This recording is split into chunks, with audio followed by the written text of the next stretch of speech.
Hello दोस्तों, नमस्कार। कैसे हैं आप सब लोग। और मैं विक्रम पहाड़ी ब्लॉग में आपका एक बार फिर से स्वागत करता हूं। तो दोस्तों, आज मैं लाया हूं आपके लिए एक बेहद रोमांचक कहानी। तो कहानी शुरू करते हैं। अब बने रहेगा मेरे साथ शुरू से लेकर लास्ट तक। कहानी को ज़रूर सुनिएगा और चैनल को लाइक, शेयर और सब्सक्राइब ज़रूर कर दीजिए दोस्तों। तो दोस्तों, कहानी शुरू करने से पहले मैं आपको बता देता हूँ कि देवभूमि उत्तराखंड हिमालय की गोद में बसा हुआ बहुत ही प्यारा और मनमोहक, जहाँ ऊंचे ऊंचे पहाड़, घाटियाँ और उनमें बसे हुए गांव, जहाँ समय समय पर बड़े बड़े महापुरुषों ने, वीर पुरुषों ने, देवी देवताओं ने जन्म लेकर के समय समय पर अपना योगदान दिया है। उसी में से आज मैं आपको एक कहानी सुनाने जा रहा हूँ, गुजड़ू कोट। जी हाँ दोस्तों, जिला अल्मोड़ा के तल्ला सल्ट में बसा एक गांव गुजड़ू कोट। वहाँ में पैदा हुए राजा हरुहीत, जिनका पूरा नाम है हर सिंह हीत। तो दोस्तों, मैं आज आपको उनकी एक छोटी सी कहानी का पाठ बताने जा रहा हूँ। और आज भी मान्यता है कि आज भी आप अगर उनके मंदिर में जाते हैं, आप अपने मन से मुराद मांगते हैं, तो आपकी मुराद ज़रूर पूरी होती है। जाने का रास्ता मैं आपको बता देता हूँ। अगर आप अपनी गाड़ी से जा रहे हैं तो सबसे पहले आपको जाना पड़ेगा रामनगर। रामनगर से मरचुला मोहान वाले रोड को पकड़ करके वहाँ से 9 किलोमीटर आगे रोड दो हिस्सों में डिवाइड हो जाती है। एक सीधा मरचुला के लिए निकल जाती है और एक रोड जाती है वहाँ से हरड़ा भिक्यासैन होते हुए। उसी में 14 किलोमीटर की दूरी पे आगे हरड़ा में उतर करके आप किसी से ही पूछ लीजिएगा गुजड़ू कोट के लिए, वो आपको वहाँ से बता देंगे। आज भी वहाँ पे उनका मंदिर बना हुआ है, उनकी मूर्ति है। और आज भी लोग अपने श्रद्धा अनुसार वहाँ पे जा कर के राजा जी से निवेदन करते हैं, उनसे अपनी मन्नत मांगते हैं और कहते हैं कि वहाँ पे मांगी हुई मन्नत कभी भी खाली नहीं जाती। सबसे बड़ी बात यह है कि आज भी हमारे यहाँ पे उनको न्याय के रूप में देखा जाता है। अगर किसी का कोई सामान चोरी हो गया या कुछ भी तो आज भी लोग उनके दरबार में, उनके मंदिर में जाकर के फरियाद करने आ जाते हैं और कहते हैं कि अगर आपका सामान चोरी हुआ है और आपने उनके मंदिर में फरियाद कर ली है, तो दोस्तों आप यकीन मानिएगा आपकी मुराद ज़रूर पूरी होगी। राजा जी उस चोर से आपका सामान दिलवा करके उस चोर को आपके सामने साबित भी कर देते हैं। तो नमस्कार दोस्तों, बोलो राजा हरवीत की जय हो। श्रद्धा से नाम लेना दोस्तों। तो शुरू करते हैं। आज से 200-300 साल पहले की बात है।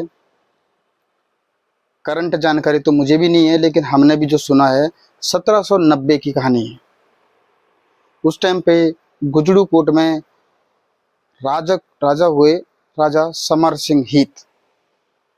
जी हाँ दोस्तों, राजा समर सिंह हीत के 7 लड़के थे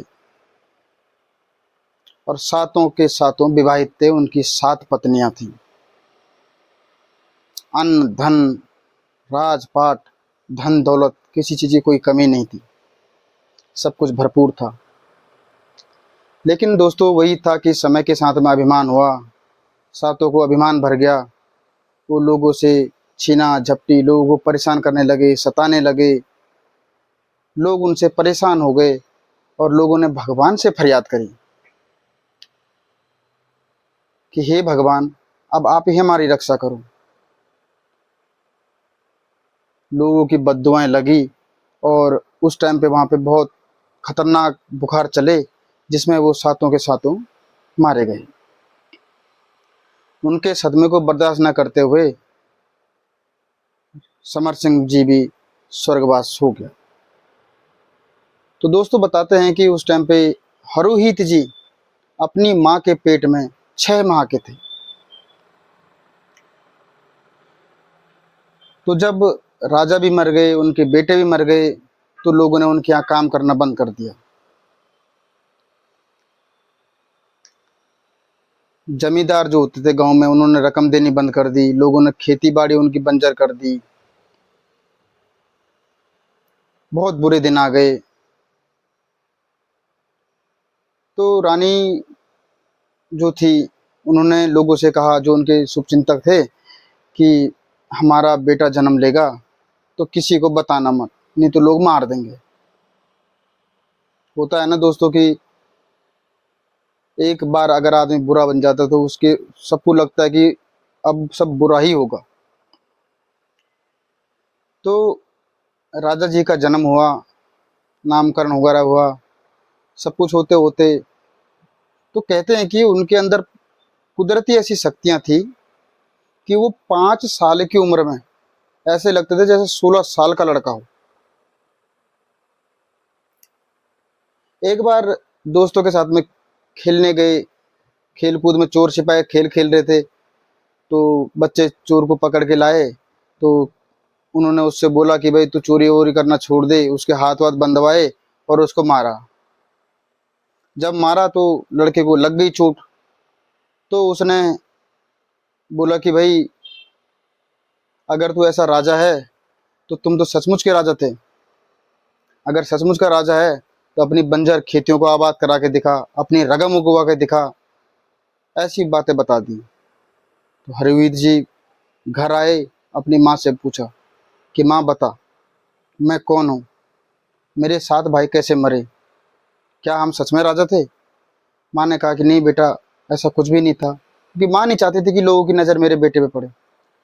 तो हरवीर जी जिद करने लगे कि माँ बता, नहीं तो मैं नीचे नदी है एक रामगंगा करके, मैं रामगंगा नदी में कूद करके छलांग लगा करके अपनी जान दे दूंगा।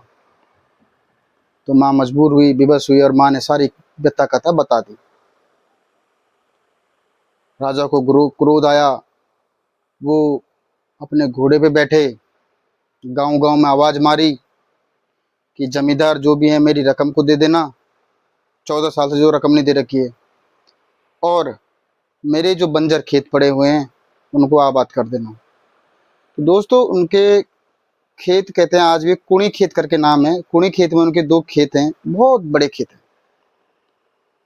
तो 4 पट्टियों में हाहाकार मच गई कि भाई 4 पट्टियों में ये कि राजा पैदा हो गया, राजा पैदा हो गया करके। तो सब लोग आए, जमींदार जो लोग थे उन्होंने रकम दे दी, और सब लोगों ने उनके खेत वेत फिर से हरे भरे होने लगे। ये देख करके राजा बड़े खुश हुए, सबके पास गए, सबको हाथ जोड़ा कि आप सबने मेरी लाज रख ली, अब एक काम करो, कोई सुंदर सी कन्या देख करके मेरा विवाह करवा दो। तो दोस्तों दुश्मन हर किसी के यहाँ होते हैं, आग लगाने वाले। तो किसी ने जाकर के भाभियों को बता दिया कि हरवीर तो लड़की से शादी करने की बात कर रहा है, अब जब उसकी शादी हो जाएगी तो तुम्हें कौन पूछेगा, उसकी जो बीबी होगी वो रानी बनेगी, वो तुम पे राज करेगी, और तुम घर पे नौकर की भांति रहोगे। तो दोस्तों भाभियों के मन में बुरे विचार आने लगे, तो उन्होंने घर से जाने का फैसला कर लिया। तो वो दोनों सॉरी वो सातों के सातों वहाँ से निकल गए। उन्होंने सोचा कि हम भाबर चले जाते हैं, वहाँ कुछ काम धाम कर लेंगे। और रास्ते में वो हरवीर को गाली देते हुए भाबर के लिए निकल गए। रास्ते में एक जगह पड़ती है चांदी खेत। जी हाँ दोस्तों, चांदी खेत करके एक जगह है। वहाँ पे उस टाइम पे 2 भाई रहते थे, भैंसों भैंस चराते थे। बहुत ही वीर महापुरुष थे, वो भी ताकतवर थे। उनका नाम था हम और धम, दोनों ताकत से भरपूर। तो उन्होंने उनको देखा तो उनसे कहा कि तुम कहाँ जा रहे हो भाबर में, इस टाइम पे भाबर जाओगे तो तुम्हें धूप लगेगी, तुमने कभी धूप देखी नहीं है, तुम वहाँ की धूप में सह नहीं पाओगे। इससे अच्छा तो एक काम करो कि हमारे चांदी खेत में रहो और हम लोगों से तुम लोग विवाह कर लो। सातों को उनकी बातें अच्छी लगी और वो चांदी खेत में रुक गए। इधर राजा हरवीर परेशान हो गए भाभियों के जाने से कि मेरी भाभियाँ कहाँ गई कहाँ गई। वो गांव गांव भटकते रहे, पूछते रहे हर किसी से। तो किसी ने बताया उनको कि वो चांदी खेत में दो भाई भैंसिया हम और दम के घर पे हैं। हरहुत जी ने अपनी तलवार ढाल पकड़ी, घोड़े पे सवार हुए और चांदी खेत के लिए निकल गए। चांदी खेत में गए तो उन्होंने उनसे विनती करी कि मेरी भाभीियों को सुरक्षित वापस कर दो। तो उन दोनों को लगा कि ये तो बालक है अभी, ये हमसे कहाँ मुकाबला कर पाएगा, कहाँ लड़ पाएगा। तो उन्होंने कहा कि देखो तुम चली जाओ, चले जाओ, भाभीियों तो भी यहीं रहेंगी, अगर नहीं गए तो हमारे हाथों से मारे जाओगे। इतना सुन करके हरहुत थे, राजा थे, कैसे बर्दाश्त कर पाते। सहन नहीं हुआ तो ललकार मारी कि आओ मेरे साथ युद्ध करो करके। अब वो दो भाई, ये अकेले, युद्ध होता, एक थक जाता तो दूसरा लड़ता, दूसरा थक जाता तो पहला लड़ता। अब ये अकेले लड़ते रहे, भूख प्यास से 3 दिन तक लड़ाई लड़ी। आखिर में उन्होंने इनको मार दिया। जब मार दिया तो इधर माँ इनकी परेशान थी, बेचैन थी कि मेरा बेटा कहाँ गया करके। तो रात में सपने में अपनी माँ के सपने में आए, बोले माँ चिंता मत करना, भाभीियों को लेने के लिए मैं चांदी खेत में गया, वहां दो भाइयों से लड़ाई हुई, 3 दिन तक लड़ाई चली, भूख प्यास से लड़ता रहा, आखिर में मैं चांदी खेत में मारा गया हूं। तो माँ ने कहा कि ऐसे कैसे मर सकता है तू, मेरा क्या होगा, तुझे भूख लगी है। तो कहते हैं कि माँ ने सपने में ही उनको दूध पिलाया। मानते हो दोस्तों, इतनी बड़ी श्रद्धा, ये माँ की शक्ति होती है। हम आप लोग तो माँ बाप की इज्जत भी नहीं करते आजकल, लेकिन देखो कि माँ की शक्ति, सपने में दूध पिलाया, अपने इष्ट देवता के घर पे गए, उनको पुकारा कि आज मेरा बेटा चांदी खेत में मारा गया है, अगर हो सच्चे तो मेरे बेटे को जिंदा करके वापस लेके आना। तो कहते हैं कि माँ की पुकार तो भगवान भी नहीं टाल सकते। चमत्कार हुआ, उधर हरहुत जी का पेट भर गया दूध पी करके सपने में, भगवान की कृपा हुई, वो जीवित हुए। फिर उन्होंने उनको ललकारा कि आओ, कहाँ हो। दोनों भाई चौंक गए, भाई कि यार इसको तो हमने मार दिया था, ये कैसे जिंदा हो गया, ऐसे नहीं हो सकता। दोनों भाई आए तो हरहुत जी के दिमाग में आया कि मैं इनसे हाथ से नहीं जीत पाऊंगा। उन्होंने अपनी ढाल तलवार पकड़ी और दोनों को मार दिया। सातों भाइयों को घर लेके आए, उनको समझाया बुझाया, घर लेके आए। घर में ला करके सातों भाभीियों ने फिर से रंजना रंची और बोला कि अगर तुम राजा हो, अगर अपनी माँ का 10 धारी दूध पिया है, तो भोट, यानी भूटान, जो अब भूटान है उस टाइम पे भोट था, भोट की राजकुमारी मालू रौतेली नाम है, उसको ब्याह करके लाओ, तब हम मानेंगे कि तुम राजा हो करके। भाभीियों की ललकार बर्दाश्त नहीं कर पाए, गुस्सा आ गया, माँ से बोले कि माँ मैं भूट जाऊंगा।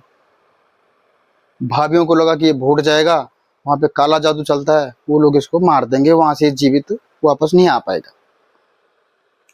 जब माँ को ये बात बताई तो माँ रोने लगी।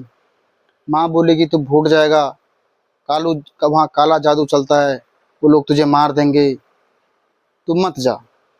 बोले नहीं, मुझे तेरी दूध की सौगात दी गई है माँ, मैं भूट जाऊंगा। घोड़ा सजाया, सब कुछ सजाया, लेकिन माँ ने जाने नहीं दिया। तो उन्होंने कहा कि ठीक है माँ, नहीं जाता करके उसके अपने माँ के सर पे मालिश करने लगे। मालिश करते करते करते करते माँ को नींद आ गई। जब माँ को नींद आ गई, माँ के पैर छुए और अपना घोड़ा तैयार किया, अपनी ढाल उठाई, 2 धारी तलवार थी वो उठाई और भोट के लिए चले गए। सबसे पहले अपने इष्ट देवता के मंदिर में गए, उन्हें पुकार मारी कि अगर मैं भोट से मालू रौतेली को जीत के लाया तो तुम्हारे यहाँ 7 जोड़ी बकरों की बलि चढ़ाऊंगा और एक हिनौला यानी घंटा वो चढ़ाऊंगा। और अगर मैं भोट में मर गया तो हे इष्ट देवो, हे पितृदेवो, इतनी कृपा करना कि मेरी कोयले, मेरी अस्थियां वहां से बह करके हमारे शमशान घाट हंसी ढूंग में आ जाना। अपने मन को ढीठ बनाया और वहां से चल दिए। जब पहुंचे तो घोड़ा, उनका कहते हैं कि घोड़ा हवा की चाल चलता था। जब भिक्या सैन में पहुंचे तो भिक्या सैन में उस टाइम पे भिक्वा मंगचोड़ी का राज था। भिक्वा मंगचोड़ी में जब भिक्या सैन में खबर पहुंच गई कि सल्ट का राजा हरुहित आया है, तो उसी को लगा कि ये मुझसे लड़ने के लिए आया है। तो कहते हैं कि उनके यहाँ पे खातखुली कुकुर थे और मारखुली भैंस थे, मतलब खूंखार कुत्ते थे और बिल्कुल मारने वाले भैंसे थे उनके। तो उन्होंने अपनी सेना कुत्ते और भैंसे छोड़ दी। गाड़ आर और गाड़ पार की बात थी। हरुहित ने वहां से उनको मार करके भैंसे जो है वापस भिक्या सैन फेंक दी। सोचो उस 14-16 साल के बालक में कितनी शक्ति रही होगी। धन्य है ऐसे राजा कि उस उम्र में जब खेलने कूदने के दिन थे तब वो वोट के लिए लड़ने के लिए निकल गए। जब भिक्वा मंगचोड़ी को पता चला कि सेना मारी गई, कुत्ते मारे गए, भैंसे मारे गए, तो उन्होंने उनसे माफ़ी मांगी कि हे राजा जी, मुझे माफ़ कर दीजिए, आज से भिक्या सैन आपका हुआ। उन्होंने कहा नहीं, मैं यहाँ कोई राज करने नहीं आया हूँ, मैं तो वोट जा रहा हूँ।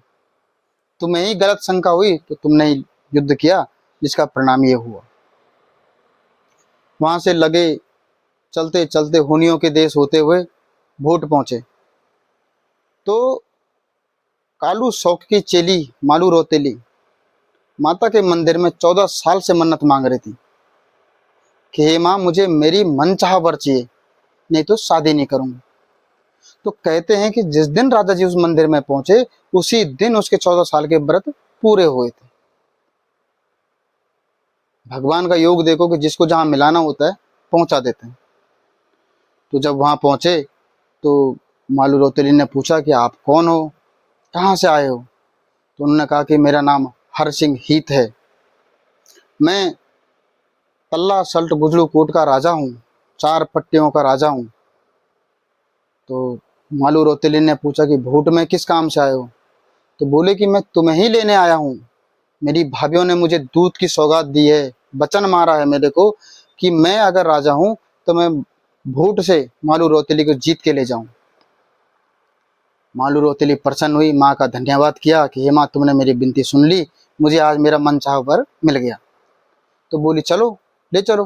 बोले नहीं, अगर मैं इसे लेके जाऊंगा तो मुझ पे कलंक लग जाएगा कि सल्ट का राजा हरुहित वहां से लड़की को चुरा के लाया, मैं तुम्हें जीत के ले जाऊंगा यहाँ से। तो मालू रोतेली ने कहा ठीक है। मालू रोतेली कहते हैं कि काला जादू में इतनी जानकार थी कि पूरे भोट में उसके बराबर जादू किसी को नहीं आता था। तो उन्होंने हरित को एक मक्खी बना करके डब्बी में रखा और अपने बालों के अंदर छुपा लिया। भौरे को उन्होंने घोड़े को उन्होंने भौरा बना करके आकाश में उड़ा दिया, जब जरूरत पड़ेगी फिर बुला लूंगी।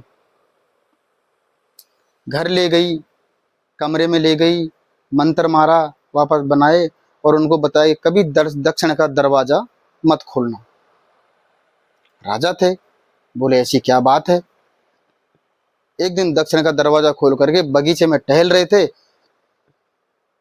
तो मालू रोतेली के चाचा के 7 बेटियां थी, गंगला मंगला करके।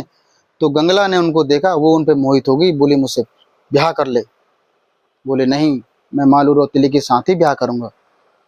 तो गंगला ने समझाया लेकिन नहीं माने, तो उसने काले जादू से उनको मार दिया, बक्से में बंद करके बगीचे में ही गाड़ दिया। मालू रोतेली जब आई, देखा कि कमरे में है नहीं, तो सोची कि हो सकता है कि वापस चला गया हो। बेचारी रोने लगी, रो रो के बुरा हाल हो गया, रोते रोते रात में सो गई। रात में सपना हुआ, सपने में राजा जी आए, बोले कि मालू रोना मत, मैं तुझे छोड़ के नहीं गया, तेरी बहनों ने मुझे मार करके बक्से में गाड़ करके बगीचे में गाड़ दिया है। मालू रोतेली उठी, कुदाल फावड़ा पकड़ा, बगीचे में पहुंची, खोदा, बक्सा खोला, हरोहित की लाश पड़ी थी, मंत्र मारा उनको जीवित करके वापस ले आई, नहलाया धुलाया, पोशाक पहनाई, बोले कि अब से तुम उधर में मत जाना। मगर जो होना है वो होना ही है, होने को कौन टाल सकता था। कालू शौक को पता चल गया कि भाई कोई राजा आया हुआ है मेरी बेटी को ले जाने के लिए। तो उन्होंने उनको ललकारा कि अगर मेरी बेटी से विवाह करना है तो तुम्हें हमें हराना पड़ेगा, हमें जीत करके तुम मेरी बेटी को लेके जा सकते हो। तो ये खबर जब उनको लगी तो उन्होंने मालू रौतेली को बोला कि अब मुझे युद्ध करना पड़ेगा। उन्होंने अपने इष्ट देवता का ध्यान किया। कहते हैं कि उसी बीच में, थोड़ा सा मैं आपको बैक में ले जाऊंगा, जब माँ की नींद खुली उनकी, जब माँ उठी, देखा कि हरवीत नहीं है, घोड़ा नहीं है, ढाल नहीं है, तलवार नहीं, उनको लगा कि हरवीत चला गया। वो बेचारे चमड़ खान में गई। और चमड़ खान में दोस्तों एक गोलू देवता का बहुत बड़ा मंदिर है, बहुत प्रसिद्ध मंदिर है। वहां गई, वहां रोने लगी कि हे गोलू देवता, हे गोलूजू, मेरा बेटा बालक है, भूटान गया अकेले, तुम उसकी रक्षा करना, मेरे बेटे को सकुशल वहां से लौटा के लाना, नहीं तो अगर मेरे बेटे को कुछ हो गया तो मैं तुम्हारे थान में, तुम्हारे मंदिर में अपना सर फोड़ करके अपने प्राण त्याग दूंगी।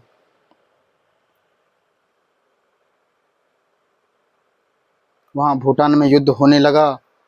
तो कहते हैं कि उन पे गोलू देवता जी की कृपा हुई और उन्होंने युद्ध लड़ना शुरू किया। मालू रौतेली ने कहा कि तुम तलवार से युद्ध लड़ो, मैं मंत्र मारती हूँ। सब कुछ चौपट कर दिया, वोट उन्होंने जीत लिया। भेड़ बकरियां उठाई, वहां से घोड़े उठाए, जेवर लादा और मालू रौतेली को घोड़े में लेकर के अब वहां से गुजड़ू कोट के लिए आ गए। रास्ते में जहां जो मन्नत मांगी थी वहां चढ़ाते चढ़ाते चढ़ाते जब गुजड़ू कोट में पहुंचे तो माँ अपने बेटे को देख करके बड़ी प्रसन्न होती है,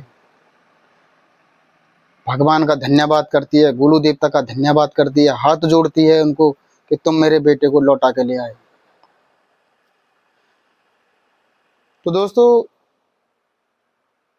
जब ये बात हुई तो भेड़ बकरियां बहुत हो गई थी, तो उन्होंने कहा कि मैं इनको भाबर ले जा करके व्यापार करके लाता हूँ। भेड़ बकरियां लेकर के भाबर के लिए निकले। उन्होंने मालू रौतेली को बताया कि भाभियां जलती हैं, इनके बहका में मत आना। लेकिन वो ठहरी निष्पक्ष, उसको क्या पता है किसके मन में क्या भाव चल रहा है। इधर भाभीियों की योजना बननी शुरू हुई कि इसको मार देते हैं, हरोही तो भाबर में है, वो भी कुछ कर नहीं पाएगा तो इसको हम मार देते हैं। तो एक दिन क्या हुआ कि ऐसे ही बैठे हुए थे, वो बकरियों की देखभाल कर रही थी।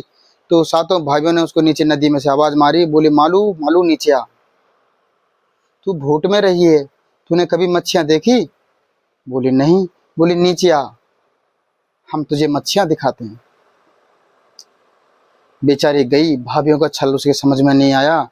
भाभीियों ने उसको पकड़ा और नदी में धक्का मार दिया।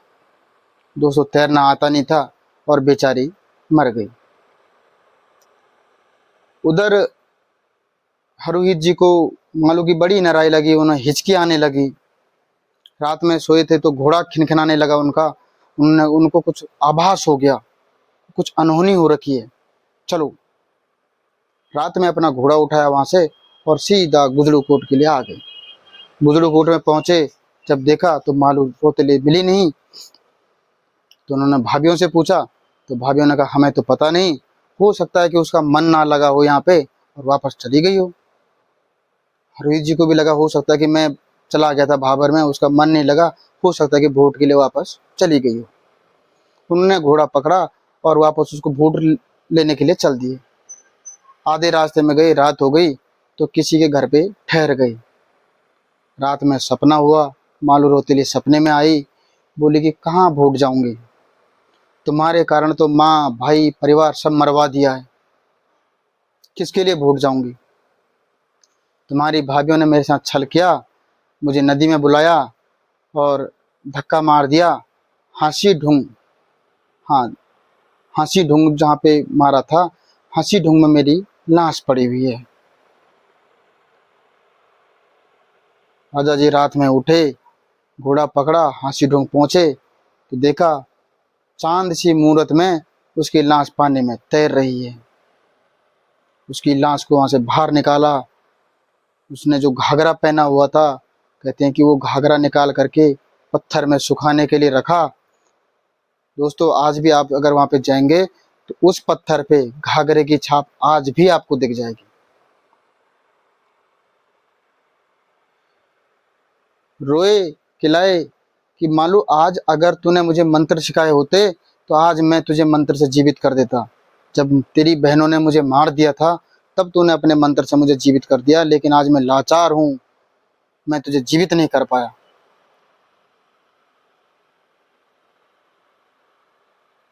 जिंदगी से खिन्न भिन्न हो गए, टूट गए बुरी तरह। 7 चिताएं एक साथ सली, भाभीियों के बाल पकड़े ले गए और हिंदू दाह संस्कार के अनुसार 7 भाभीियों को चिता में जला दिया। फिर घर आए, अपनी माँ से कहा कि हे माँ, अगर तू मेरी सच्ची माँ है तो आज अपने प्राण त्याग दे, क्योंकि मैं चाहता हूं कि मैं तेरा पूरा दाह संस्कार करके मैं भी खुद अब नहीं जीना चाहता। माँ ने बेटे की गोदी में सर रखा, उसे आशीर्वाद दिया, हे बेटा, तू मरने के बाद भी अमर रहेगा।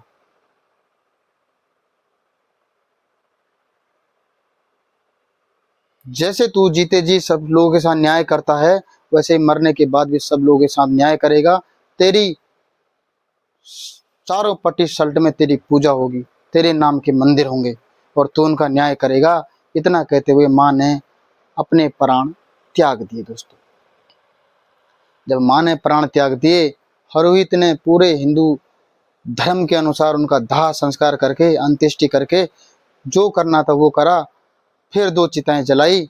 अपना प्राण प्रिय घोड़ा जो उनको प्रिय था उसको भी बोला कि तू भी अपने प्राण त्याग दे। घोड़े ने उनके बोलने पर अपने प्राण त्याग दिए। घोड़े का दाह संस्कार करके मालू रौतेली को अपनी गोद में लिया और अग्नि में समा गए। अग्नि में समा गए जब, तो दोस्तों आज भी वो न्याय प्रिय हो गए। कई सालों तक वहाँ उस इलाके में उनकी आत्मा भटकती रही। किसी बुजुर्ग आदमी ने देखा, उसने उनका सब कुछ किया, पूजा पाठ विधि विधान से करके उनकी आत्मा की शांति के लिए पाठ करवाया और उनको जहाँ पे उनका राजमहल था वहाँ पे उनके लिए एक मंदिर बना दिया। आज भी हमारे इलाके में उनको न्याय प्रिय देवता के नाम से माना जाता है। कहते हैं कि आप कभी भूले भटके उनके इलाके में पहुंच जाओ और आपके साथ कोई अनहोनी घटना घटने वाली होगी तो वो आपकी रक्षा करने के लिए पहुंच जाते हैं। धन्य है ऐसे वीर पुरुषों को, धन्य है ऐसे राजा को जो मरने के बाद भी अमर हो गए। अमर गाथा में उनका नाम लिखा जाता है। आज भी उनको न्याय प्रिय राजा के नाम से जाना जाता है। जगह जगह पर उनके मंदिर हैं। हांसी ढूंगा, गुजरूकूट, तराड़, अनोड़ी अनोड़ी अनोड़ी करके एक जगह है, वहाँ पे उनका बहुत बड़ा मंदिर है। उनके मंदिर से वहाँ पे सब कुछ चलता है। आज भी वो लोग जाते हैं, न्याय की गुहार लगाते हैं और राजा न्याय करते हैं। दोस्तों आपको कहानी अच्छी लगे तो लाइक कीजिएगा, सब्सक्राइब कीजिएगा, शेयर कीजिएगा, नोटिफिकेशन बेल आइकन को प्रेस कीजिएगा।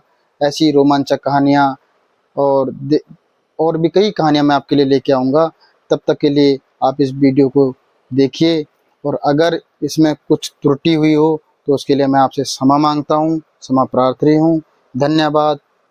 जय हिंद, जय उत्तराखंड, जय भारत, जय देवभूमि।